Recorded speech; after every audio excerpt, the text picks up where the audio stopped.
Don said a lot of changes happened with many of you at the table for the Blue Ribbons Mental Health Commission, as well as the legislation, first in 1987 with one act, and then secondarily breaking up the act to also have a specifics for children in 1987. When Allison Ashley came on as the Commissioner of Mental Health, we had already hired someone to be the director/commissioner, and that person was asked to step aside because Rudy Purbish ran into Allison and liked her and said, "Would you be our commissioner?" She was here for a couple of years and wrote and rewrote the Mental Health Act. There were many changes. Case management came into play as a medical assistant reimbursable service. We were one of the first states to do that. There was a lot of coordination with the mental health centers and the counties because there was a big question about who is the role. County social services were already doing generalized case management to persons with mental illness, and mental health, the community mental health centers were the mental health authority, and that switched to being the county. So there was an awful lot of negotiations in front of and behind the table, and John was involved, if not all of it, most of it. He really became the #1 go-to policy and finance man. Right after the Mental Health Act was passed in 1987, Allison Ashley and her director, Sarah Shipley, got to take the express plane to places like International Falls. But John and I got the 18-year-old station wagon to tootle around, and at that time we didn't have PCs, we didn't have PowerPoints. We had an overhead projector we carried with us because not every town hall or social service agency had one they were willing to let us use. The back of the car, literally, I kid you not, was like this. Because we had to carry all the paper, and we had all the paper of the Mental Health Act and all of the handouts going with us. So we went through every back road and downtown and uptown and Lake Region in the state, so that I think we did about 25 of them. It was kind of a dog and pony show. In the evenings, Allison kept tweaking it, so we never knew the next day if we on the spot would have to answer questions that weren't on the overhead the day before. And so it really kept us in tune to what was going on.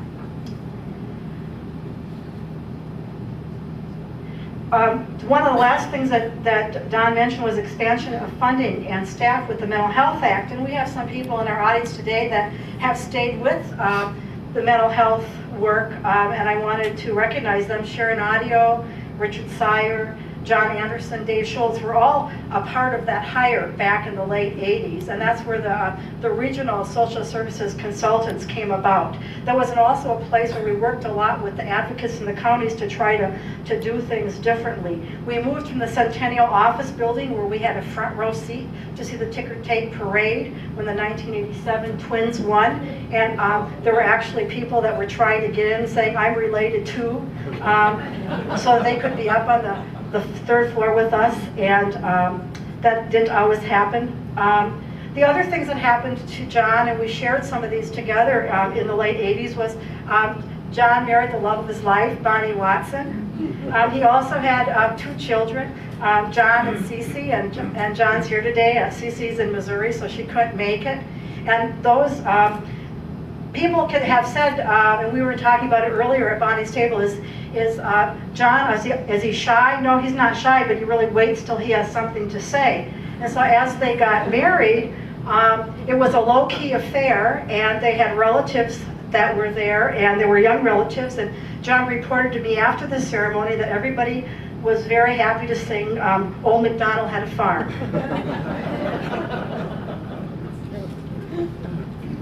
Now, a couple of things that I wanted to mention about the 80s that Don didn't is the 1980s fashion. 1980s fashion was really big. They had the glam bands, heavy metal, big hair, leg warmers, shoulder pads for women, brand names on the outside of your clothes like Gear, the Miami Vice look, casual t-shirts with expensive suits. Now, those of you who have known John for a long time know he's never fell into any of that.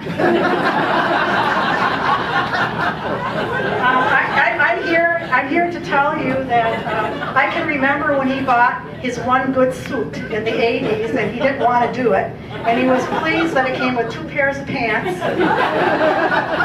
And then when he upgraded to 2 ties, we had a little coffee break celebration.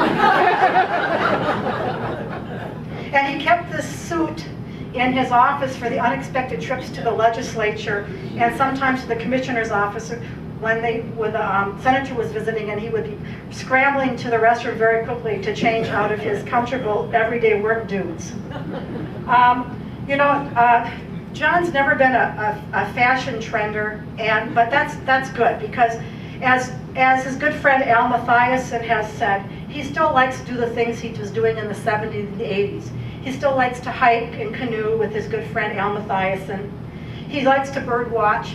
He's an environmentalist. His Slovenian heritage, which he and I share, is important to him, and he likes to spend time with Bonnie and his children. And as Sue talked about, the things that I know about John from the 80s that are still true today have to do with his loyalty and his thoughtfulness, his ethics, and the fact that he is a great public servant. He has flexibility in adapting to new bosses, new situations, and new expectations, and also moving funds around. He has a great sense of humor. He's graciousness. He has humility and kindness. He really has persevered. I mean, you have to be a survivor to live here and work here and succeed here for as long as he has and still have a smile on his face. He is an optimist and has been steadfast in the missions of working for persons with disabilities. He's a sharer of information, and John, I say, as a friend and colleague, congratulations on a career well done.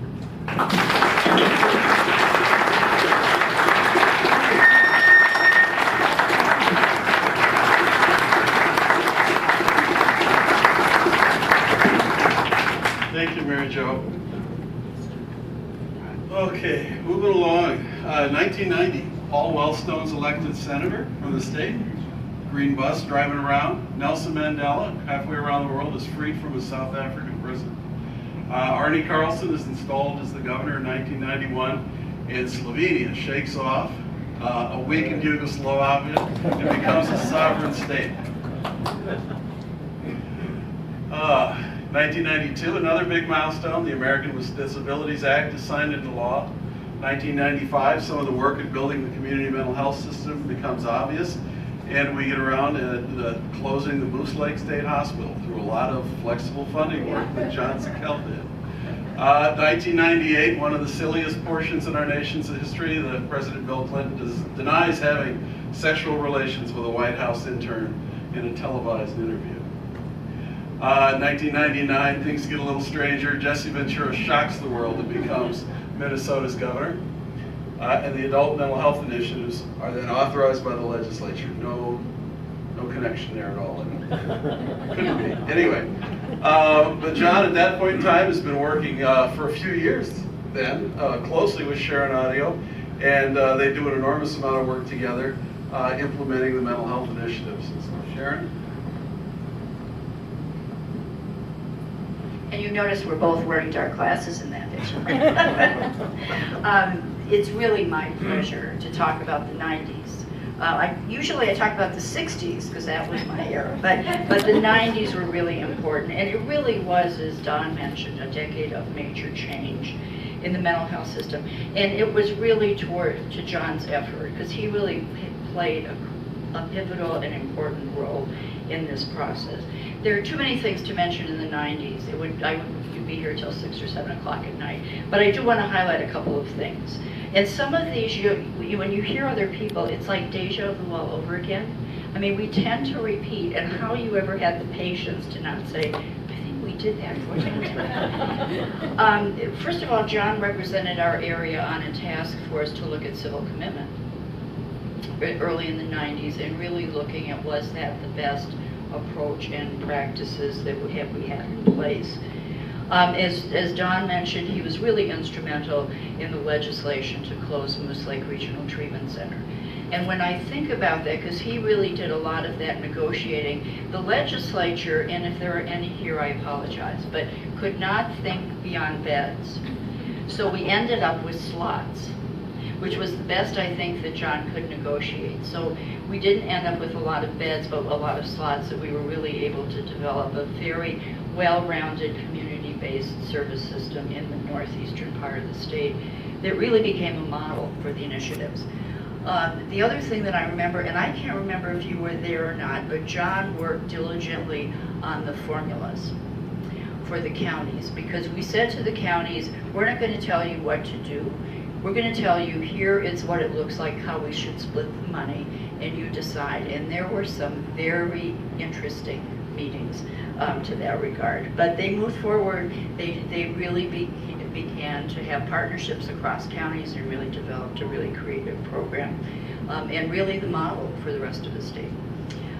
In 1994, John staffed a 93-member task force that was legislatively required to study and make recommendations concerning adult mental health services and funding.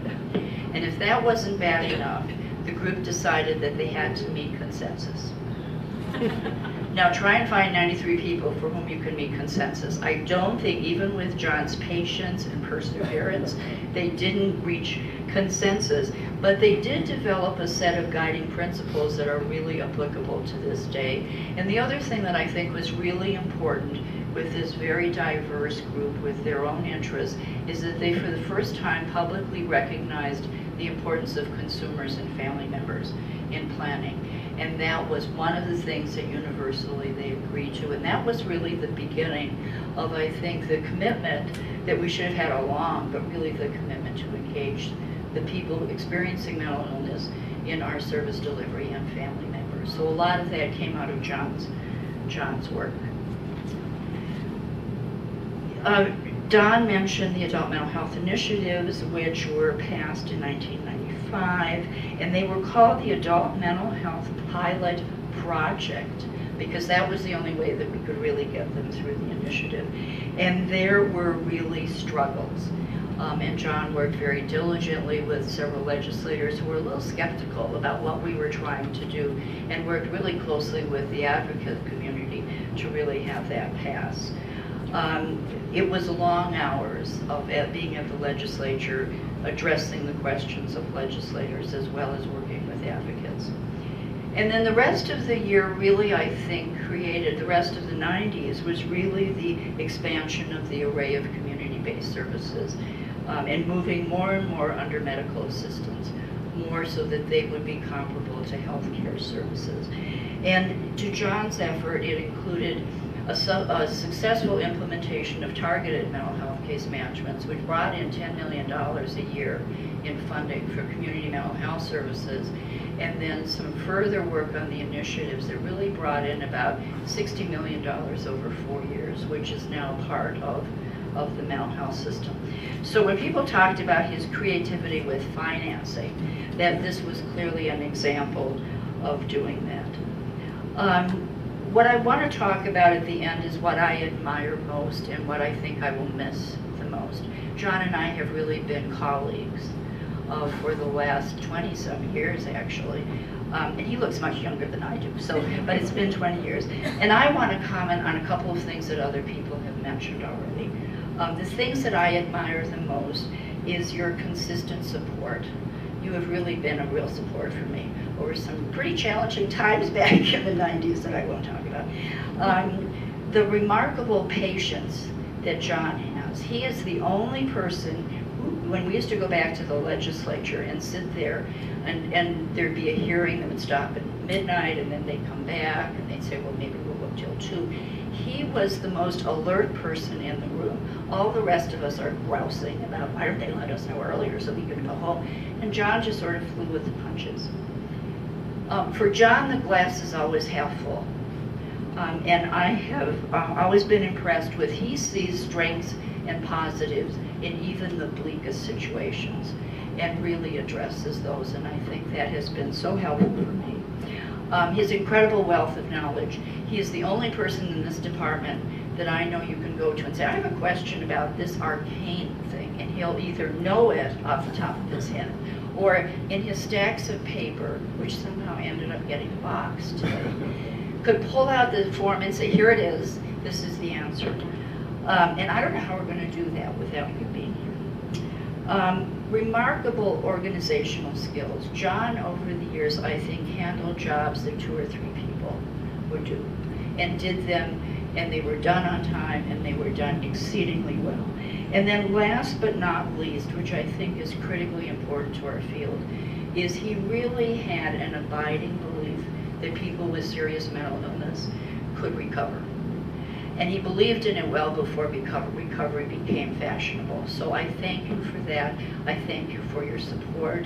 I wish you only the greatest happiness in your retirement. And I know where you live, and I know your phone number. So thank you so much, John, for all your service to us.